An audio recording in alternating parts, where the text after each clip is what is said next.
O ano é 1932.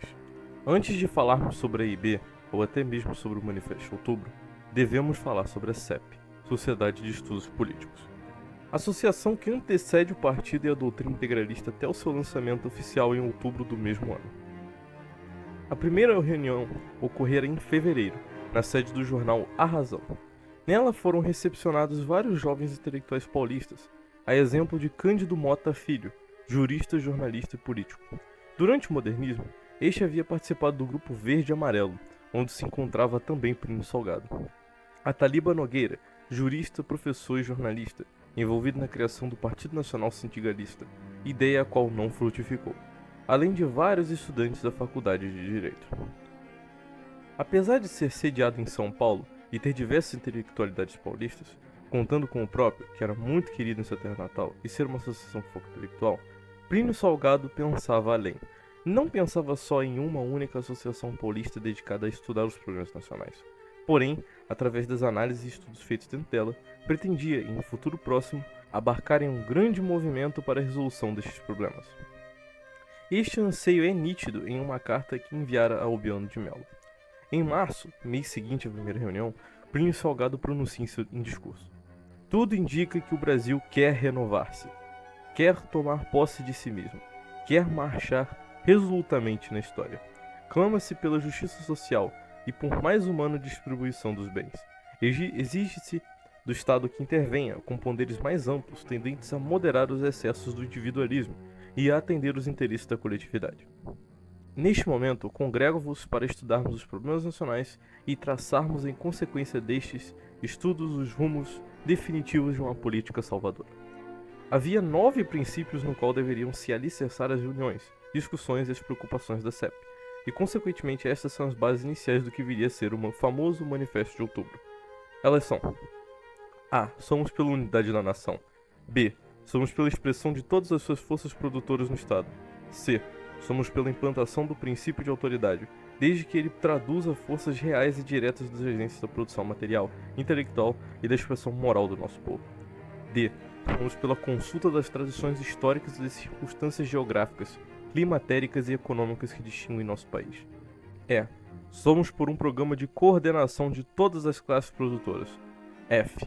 Somos por um ideal de justiça humana, que realize o máximo de aproveitamento dos meios de produção em benefício de todos, sem atentar contra o princípio da propriedade, ameaçado tanto pelo socialismo como pelo democratismo, as expansões que aquele dá à coletividade e este ao indivíduo. G. Somos contrários a toda a tirania exercida pelo Estado contra o indivíduo e as suas projeções morais. Somos contra a tirania dos indivíduos, contra a ação do Estado e os superiores interesses da nação.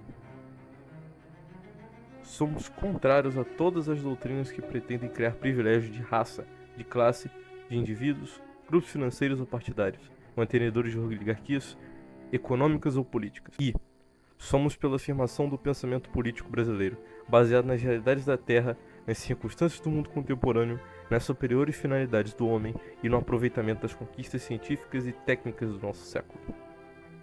As reuniões gerais eram feitas periodicamente na sala de armas do Clube Português de São Paulo, contando com o ativo apoio de Arlindo Veiga dos Santos e dos patranovistas dentro da CEP, com as ideias sendo difundidas em outras províncias. No Ceará, por Severino Sombra, um dos membros fundadores da Legião Cearense do Trabalho, e em Minas Gerais, por Albiano de Melo, também idealizador do Partido Nacional Sindicalista. A CEP contou com cerca de 148 membros. Contando com a ajuda dos estudiosos, a coordenação do grupo de centralização organizou-se internamente em várias comissões de estudo, sendo Economia, Pedagogia Constitucional e Jurídica, Higiene e Medicina Social, Geografia e Comunicações, História e Sociologia, Religião, Política Internacional, Educação Física, Arte e Literatura e, por fim, Agricultura. Em maio, na terceira sessão da CEP, Plínio Salgado esboçava a criação de uma comissão técnica com o objetivo de transmitir os resultados dos estudos em forma de ação pública, de ação e doutrina para a população. Esta comissão seria mais tarde a organização cívico-política chamada Ação Integralista Brasileira. Em 1930, quando triunfou a chamada Revolução de Outubro, com a deposição do presidente Washington Luiz pela junta militar formada por seus próprios generais, que entregaram o poder a Getúlio Vargas, líder máximo dos revolucionários, Este, revogando a Constituição de 1891, deu início a um governo discricionário. A 11 de novembro de 1930, Getúlio Vargas, na qualidade de chefe do governo provisório, decretou a dissolução do Congresso Nacional, das Assembleias Estaduais e das Câmaras Municipais. No dia seguinte, os coronéis João Alberto e Mendonça Lima e o general Miguel Costa criaram a Legião Revolucionária de São Paulo. Nesta época surgiam, em todo o país, outras associações igualmente preocupadas em dar um novo rumo ao Brasil, realizando as reformas de que ele tanto carecia. Dentre essas associações, também chamadas de Legiões de Outubro, podemos citar o Clube 3 de Outubro, a Legião 5 de Julho e a Legião Liberal Mineira, mais conhecida como Legião Mineira, que, organizada por Francisco Campos, Gustavo Capanema e Amaro Lanari, desfilou de frente ao Palácio da Liberdade, onde o interventor de Minas Gerais, Olegário Maciel, se apresentou de uma sacada usando a camisa parda dos legionários por baixo do paletó. A 3 de março de 1931 foi divulgado pelo periódico O Jornal, Rio de Janeiro, o Manifesto da Legião Revolucionária de São Paulo, escrito por Plínio Salgado e publicado também em O Estado de São Paulo, em suas edições do dia 5 e 6 de março daquele ano. O Manifesto de Plínio Salgado, pretendendo traçar à nação brasileira uma diretriz clara e definida em face dos problemas fundamentais de nossa pátria, e podendo, em virtude de seu conteúdo, ser considerado já um manifesto integralista, foi elogiado por Oliveira Viana, Tristão de Ataíde, ao seu amoroso Lima, no caso, Octávio de Faria e Azevedo Amaral, dentre outros intelectuais de igual ou menor estatura. Ainda em 1931, surge, em São Paulo, o jornal A Razão, que, tendo Alfredo Egídio de Souza Aranha como proprietário e Plínio Salgado como presidente, em pouco tempo se tornou, graças sobretudo a este, o mais perfeito e elevado de quantos haviam sido fundados no Brasil, na expressão de Virgínio Santa Rosa. Foi em A Razão matutino que teve entre seus colaboradores intelectuais da estirpe de Santiago Dantas, Paulo Setúbal, João Carlos Fairbanks, Mário Graciotti, Núcio Leopoldo Santana, Silveira Peixoto e Alpino Lopes Casale, que Plínio Salgado, por meio do artigo de abertura diário, intitulado Nota Política, transcrito no jornal Era Nova da Bahia, e em jornais do Ceará e lido com entusiasmo de norte a sul do Brasil, e mesmo no exterior, revelou o brilhante sociólogo que vivia embuçado no igualmente brilhante romancista, sendo saudado por Tristão de Ataíde como a principal revelação do ano.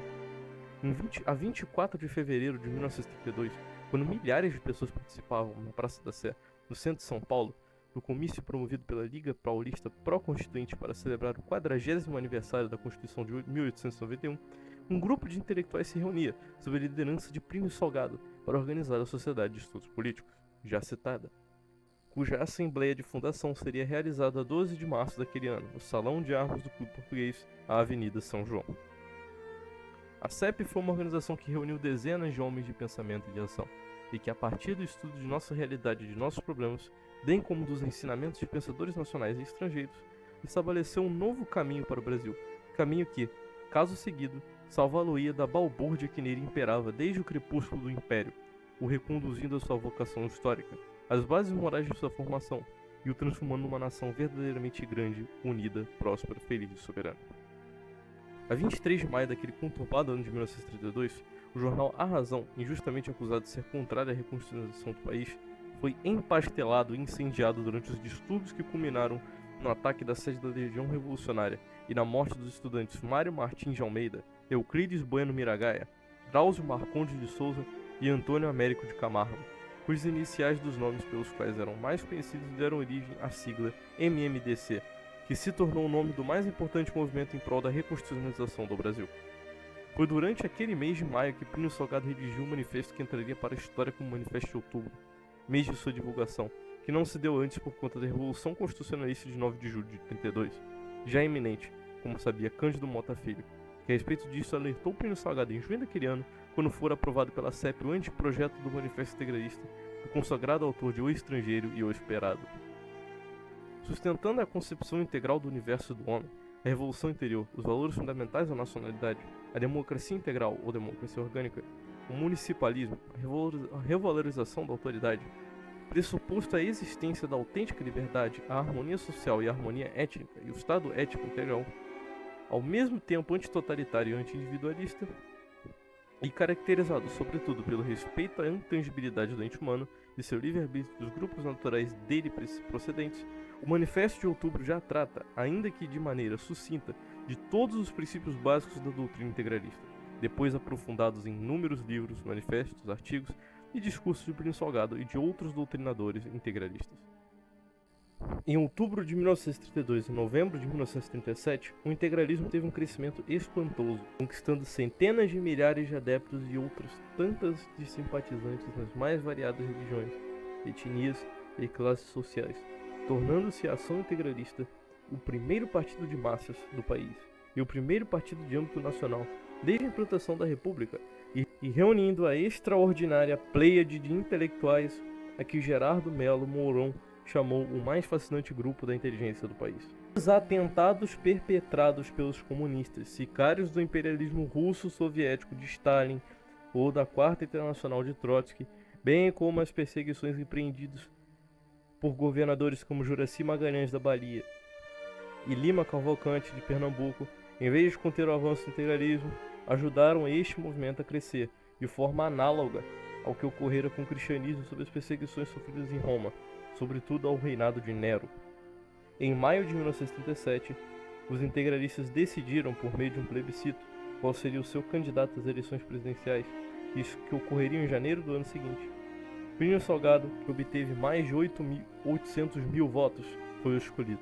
As eleições presidenciais, a que concorreriam ainda Armando de Salles Oliveira e José Américo de Almeida, não foram, porém, realizadas, uma vez que Getúlio Vargas se aproveitando da divulgação do Plano Corre, farsa criada por Góes Monteiro, que se apoderou de um documento escrito por Olímpio Mourão, simulando como seria uma revolução comunista, e o divulgou como se fosse verdadeira.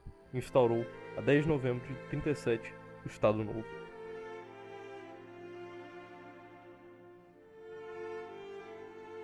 No comando do Estado-Maior da Marinha de Guerra do Brasil, do setor Nordeste, encontrava-se o então oficial, posteriormente Almirante Gerson de Macedo Soares, um dos principais responsáveis pela defesa costeira dos constantes ataques nazistas. Nos céus do Brasil tínhamos o oficial aviador integralista da FAB, Dom João Maria de Orleans e Bragança, que chegou à patente de tenente-coronel. Dom João Maria participou de inúmeras patrulhas e missões em defesa dos nossos comboios, assim contribuindo com os progressos de nossas forças armadas na guerra. Ainda na FAB, tivemos a importante contribuição do então Major Márcio de Souza Melo, responsável pela base aérea de Santos e do patrulhamento da região, no ano de 1944. Márcio de Souza Melo viria a se tornar Marechal do Ar e contribuir grandemente na luta contra o comunismo nos anos 60. Nos campos de batalha da Itália, a infantaria da Força Expedicionária Brasileira teve sob seu comando o general Zenóbio da Costa, também integralista. Nos campos de batalha, contamos com a bravura dos integralistas. Cabo Zequim Júnior, morto em combate, Tenente Mário Montanha Teixeira, ferido em combate durante o inverno de 1944, tendo sido condecorado inúmeras vezes por bravura, vindo à reserva como major. Capitão Capelão Frei Orlando, vindo a morrer por um tiro acidental de guerrilheiro italiano durante os confrontos preliminares à Batalha de Monte Castelo. Tenente Coronel Cássio Abranches Viotti, bravo líder de combate da FEB. Capitão Francisco Gomes da Silva Prado, combatente da Revolução Constitucionalista de 1972 e da FEB. Esses são apenas alguns nomes de muitos heróis integralistas de nossas forças armadas, que combateram a agressão nazista durante a Segunda Guerra Mundial e defenderam a honra e a dignidade nacional.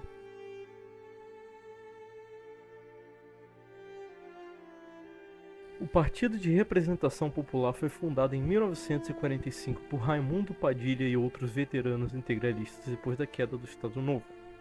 Ao retornar do exílio, o chefe do integralismo voltava aclamado de Portugal por sua magnum opus, Vida de Jesus, assumindo definitivamente a presidência do partido em 1946, que por mais que o mesmo não tenha atingido a mesma popularidade, é definitivamente o sucessor espiritual e real da AIB. O partido destacou-se na pasta do Instituto Nacional de Imigração e Colonização, ministério que cuidava da formação de novos distritos, vilas e cidades em desenvolvimento. Elegeu diversos vereadores, prefeitos, deputados estaduais e alguns federais, caminhando para ser o maior entre os pequenos e o pequeno entre os grandes partidos de sua época. Sua ação foi mais intensificada com as eleições de 1955, a qual concorreu ao cargo de presidente, Plínio Salgado. Mesmo não vencendo, foi um partido de base do governo do então eleito Juscelino Kubitschek, que se inspirou no romance A Voz do Oeste para a construção da nova capital, Brasília. Nos anos subsequentes, especificamente em 1957, houveram as comemorações do Jubileu de Prata do Manifesto de Outubro, retornando à estética que havia na IB, principalmente com o sigma, símbolo de uma doutrina que nem o tempo e nem as circunstâncias haviam apagado. O Anauê voltou a ser entoado com mais vigor do que antes. A camisa verde fora vestida novamente, e o integralismo retornara com uma velha, porém nova força da nação. Durante os anos 50, houve a fundação de duas importantes organizações: a Confederação dos Centros Culturais da Juventude, organização onde se encontrava o movimento Águia Branca, que possuía uma coluna exclusiva no jornal A Marcha, jornal vinculado ao PRP. Esta organização teve Plínio Salgado como presidente de honra, e é a prova da preocupação do integralismo com o futuro da nação, a juventude. Um dos membros dessa organização, pliniano durante a IB e grande integralista até seu falecimento no milênio presente, foi Gumercindo Rocha Doria, que inclusive contribuiu muito para a literatura nacional, com a primeira onda de ficção científica, tendo a editora GRD feito um magnífico trabalho na produção no território nacional, na tradução de obras internacionais relacionadas ao tema, não apenas revelando autores nacionais, mas também publicando, sem medo, obras integralistas. A outra organização foi a União Operária e Camponesa do Brasil, organização fundada em 1957. Nos faz lembrar do sempre atual Manifesto de Outubro: transfigurar o trabalhador, herói da nova pátria, no homem superior. A organização seria como um protótipo de corporação, funcionando como exemplo para cooperativos rurais e urbanos, também prestando assistência e cursos técnicos, incentivando o esporte e a cultura aos trabalhadores em geral, instruindo-os em uma doutrina capaz de engrandecer verdadeiramente o trabalhador, seu labor e a quem este labor sustenta. Tendo como primeiro presidente o veterano integralista Jader Medeiros, autor de A Força de um Pensamento sobre a finalidade da UOCB, assim como o Dr. Assir Lopes Estrela, veterano integralista também da IB, que liderava a União de Lavradores do Estado do Rio de Janeiro, uma das organizações que eram integradas à UOCB. Ele atuava de forma formidável na assistência jurídica e cultural dos fluminenses de São Gonçalo. Inclusive, sua militância integralista foi considerada subversiva no início do regime militar, levando até mesmo à prisão. Também foi responsável pela fundação do Centro Cultural Plínio Salgado nos anos 90.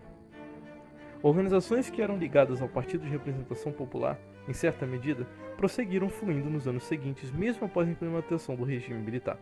Em 27 de outubro de 1966, se encerravam as atividades partidárias do PRP devido ao Ato Institucional número 2, ocasionando a extinção dos partidos, fazendo com que muitos políticos, incluindo o chefe, mudassem para o novo partido do governo, o Arena. Uma figura no qual podemos destacar de forma excepcional no cumprir de suas funções foi o companheiro Alfredo Buzaide, que colaborou intelectualmente com diversos artigos, livros e etc. Homem público destacado e empenhado na área do direito, tendo até pertencido ao Tribunal Superior Eleitoral no ano de 1970, tentando trazer para a realidade política nacional o modelo de democracia orgânica. Infelizmente, pela inércia dos liberais no regime e a influência maçônica, tal tentativa não frutificou. Inclusive, neste período, onde teve a maior influência a ação integralista na política, tendo, por exemplo, Euro Brandão, ministro da Educação no governo Geisel, e o próprio presidente Médici, que era integralista, colocado na formação educacional brasileira o Compêndio de Instrução Moral e Cívica, escrito por Plínio Salgado. Em 8 de dezembro de 1975, o perpétuo chefe nacional do integralismo vinha a falecer.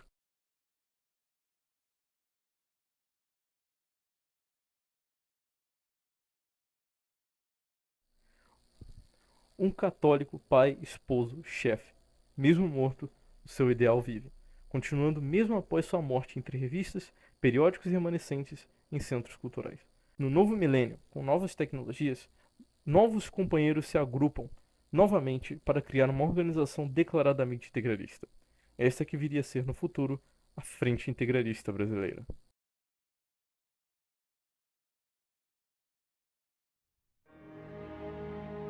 Fundada em 22 de janeiro de 2005, em São Paulo, e baseada no legado deixado pelo maior movimento nacionalista da história do Brasil, a Frente Integralista Brasileira surge no século XXI, fundada por patriotas da nossa terra, com o objetivo de criar uma escola de cultura e civismo, inspirada em valores cristãos, para despertar o nosso povo em torno das reais possibilidades da nação, elevando sua autoestima e afirmando-se para a construção da mais bela civilização do século XXI. Sem vínculos ou comprometimentos com qualquer organização privada ou partido político, a Frente Integralista Brasileira surge como resultado das aspirações dos verdadeiros nacionalistas. Agremiando em seus quadros personalidades dos mais diversos setores, com ideal e imbuídas de forte compromisso com o integralismo, a identidade busca propagandear e congregar em suas fileiras todos os brasileiros que anseiam por uma mudança no caótico cenário político brasileiro. A Frente Integralista Brasileira tem como objetivo maior ser o braço forte e um instrumento de mudança de um povo que não pode mais suportar a massificação imposta pela mídia e outros setores, que taxam de nociva qualquer manifestação em prol dos valores morais, patrióticos e religiosos. Sendo assim, a Frente Integralista Brasileira tem por finalidade promover movimentos culturais, políticos e sociais como forma de resgate da herança cultural, cívica, política e ideológica da ação integralista brasileira, principalmente no que se refere à trilogia Deus, Pátria e Família. Seu período de existência é indeterminado, conforme explicita seu estatuto. E mais do que isso, traçar novos rumos para o futuro do Brasil dentro dos assuntos vigentes em nossa contemporaneidade. Defesa da família, da soberania política, econômica, ideológica e territorial da nação, da vida, da dignidade humana, da cultura e da brasilidade autêntica. E, claro, luta sem tréguas contra os inimigos do Brasil e da civilização cristã, ameaçada pela subversão cultural e humana dos povos. A organização se apresenta como um movimento autenticamente nacionalista e espiritualista, aberto às pessoas de todas as denominações religiosas, desde que sejam respeitados os princípios da moral e dos costumes cristãos e brasileiros, e tem como princípios fundamentais afirmar-se como escola política no sentido de procurar desenvolver uma nova mentalidade nacional, tendo como inspiração os fundamentos do Manifesto de Outubro de 1932. Funcionar como um movimento cultural e cívico consoante os ditames do Código de Ética do Estudante, elaborado por Plínio Salgado em 1946. Defender o resgate da tradição cristã do povo brasileiro, bem como o resgate e o desenvolvimento da cultura nacional. Venho aqui discursar em nome da Frente Integralista Brasileira do Rio de Janeiro, realizada em dezembro de 2023. Atualmente, vivemos num dos piores séculos da humanidade. A imoralidade, a falta de Deus, a falta de amor à pátria e o respeito à família está completamente fora de controle. Não vemos mais o jovem querer dedicar-se a Deus, dedicar-se à sua pátria, ou até mesmo amar sua família. Vemos um punhado de uma massa completamente individualista, sem qualquer desejo de crescer, tanto na vida quanto no espírito. Vemos uma juventude completamente hedonista, corrompida pelos erros de uma geração passada, que, pensando em estar em melhor estatura moral do que a nossa, cometeu os mesmos erros. E atualmente, vivemos na meia-noite do mundo, a pior época da humanidade. O que se pode dizer sobre o século XXI? Sobre constante ameaça da liberal democracia e do grande capitalismo. Não podemos dizer que estamos no melhor século da humanidade só por causa de um avanço em um ou outro setor da sociedade. Não somos uma espécie que apenas vive de tecnologia que mais tem feito para nos destruir do que para nos edificar. A humanidade está cada vez mais perdendo a sua humanidade. De Moscou até Washington, vemos as mesmas pessoas morrendo. Mas pelo quê? Pela sua pátria? Mas é claro que não. Morrendo por interesses internacionais? Quando não eram em guerras no Oriente Médio, eram em guerras entre irmãos? Mas o que podemos fazer agora? Somos brasileiros? E o nosso país? Nosso país vive a pior das guerras. Uma guerra civil silenciosa, onde nossos irmãos lutam contra os nossos irmãos por meros políticos que nunca se importaram conosco, com uma laia da pior escória da política brasileira. Mas afinal de contas, o que devemos fazer?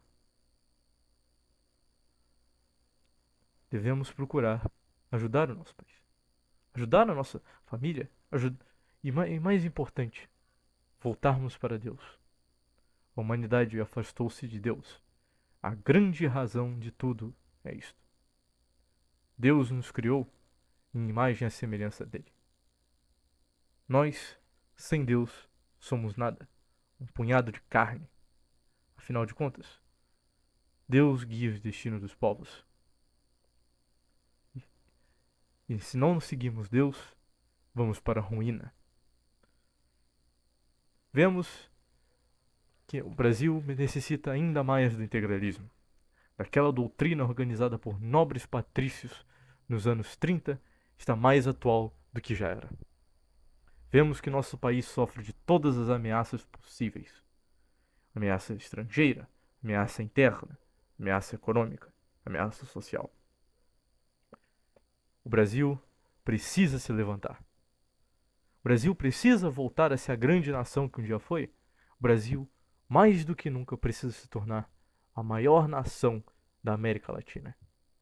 Como sempre, devemos lutar, pelejar e nunca desistir de construir um grande Brasil.